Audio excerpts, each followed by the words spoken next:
জীবননগরে বাড়ছে শীতের তীব্রতা, আর ঠিক সেই সময় মানবিকতার হাত বাড়িয়ে দিলেন তরুণ সমাজসেবক এসকে লিটন। মাই টিভির সিনিয়র রিপোর্টার ও সাথী অটো রাইস মিলের স্বত্বাধিকারী এসকে লিটন এবারও কয়েক হাজার কম্বল মানুষের মাঝে পৌঁছে দিচ্ছেন। এসকে লিটনের কাছ থেকে আপনি কি খুশি হয়েছেন?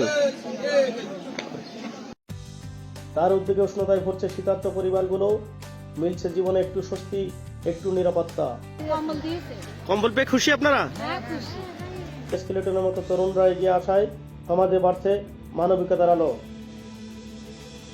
এসকে লিটনের ধারাবাহিক মানবিকতা শীতেও ছড়িয়ে দিচ্ছে শ্রোতার বার্তা।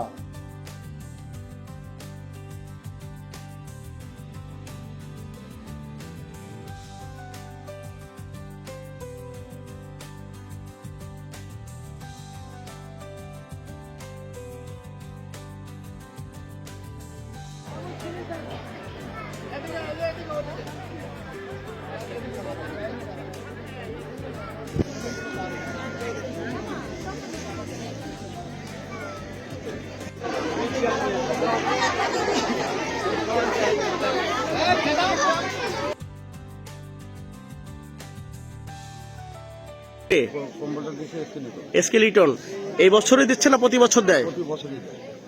আপনারা পান, প্রতি বছর পান?